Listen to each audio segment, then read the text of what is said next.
4 দিন পেরিয়ে গেলেও পাহাড়ি ঢল আর বন্যার পানিতে তলিয়ে আছে চট্টগ্রামের নানা উপজেলার অনেক গ্রাম। রবিবার অনেক এলাকায় পানি নামতে শুরু করলেও রাতের বৃষ্টিতে কিছু কিছু এলাকায় আবারও পানি বেড়েছে।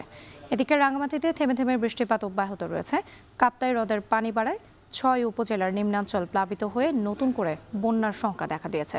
বন্যা পরিস্থিতির আরও খবর জানাতে চট্টগ্রামের সাতকানিয়া থেকে যুক্ত হচ্ছেন ফয়সাল করিম এবং রাঙামাটি থেকে জিয়াউর রহমান জুয়েল। প্রথমেই যাচ্ছি চট্টগ্রামে ফয়সালের কাছে। ফয়সাল, বন্যা পরিস্থিতি এই মুহূর্তে কেমন দেখতে পাচ্ছেন? নতুন করে কোনো এলাকা প্লাবিত হয়েছে কিনা, কি তথ্য রয়েছে আপনার কাছে?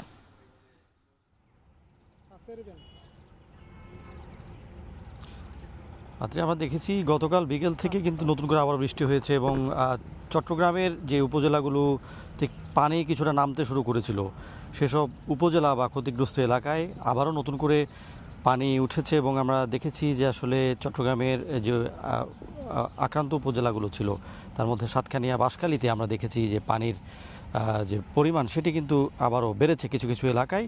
আমরা আছি চট্টগ্রামের সাতকানিয়ার কেউচিয়ায়, যেখানে আসলে প্রতি বছর বর্ষা এলে বা বছরের এই সময়টাতে আমরা যেটি দেখি যে আসলে প্রচুর বন্যার ঘটনা ঘটে এবং এই সাতকানিয়ার এই অঞ্চলটিও আমরা যে জানি যে আসলে এখানে প্রতিবারের মতো এবারও পানি উঠেছে এবং এখানে বিভাগীয় প্রশাসনের যে তথ্য, সেই তথ্যে বলা হচ্ছে প্রায় 40 লাখের মতো মানুষ চট্টগ্রামের বিভিন্ন উপজেলায় এবং পুরো বিভাগে আসলে বন্যা আক্রান্ত এবং প্রায় 408টি ইউনিয়ন এবং পৌরসভা এখনও পানির নিচে তলিয়ে আছে। বিশেষ করে কালকে রাতের যেই বৃষ্টি, সেই বৃষ্টিতে আমরা দেখেছি যে আসলে নতুন করে অনেক উপজেলায় অনেক এলাকায় কিন্তু আবারও পানি দেখা দিয়েছে। অর্থাৎ যখনই মানুষজন ভেবেছে যে আসলে পানি নামতে শুরু করেছে, তারা কিছুটা আশান্বিত হয়েছে, ঠিক তখনই সেসব এলাকায় আবারও বৃষ্টি হয়ে ঢলের পানি এবং বন্যার পানি কিন্তু আমরা দেখেছি যে আসলে সেসব এলাকা তলিয়ে দিয়েছে।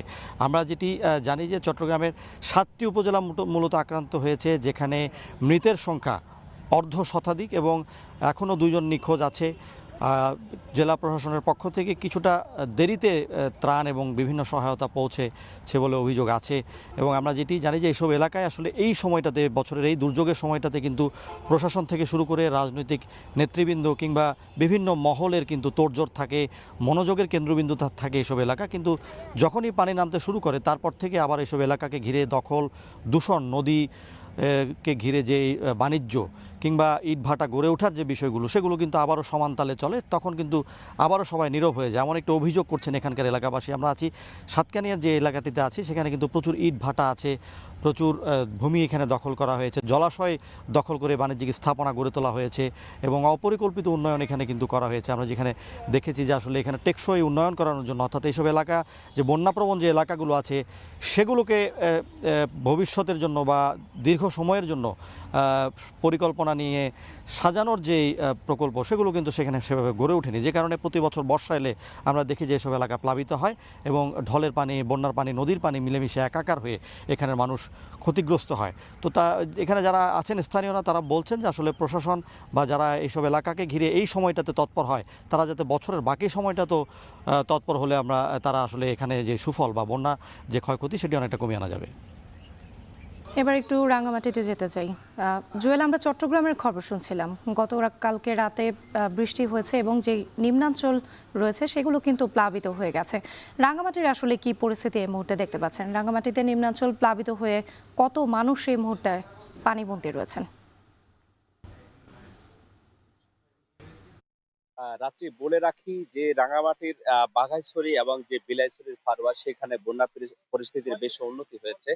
তবে আশেপাশের যে আরো নিম্নাঞ্চল গুলো রয়েছে সেখানে নতুন করে আবার প্লাবন হওয়া শুরু হয়েছে।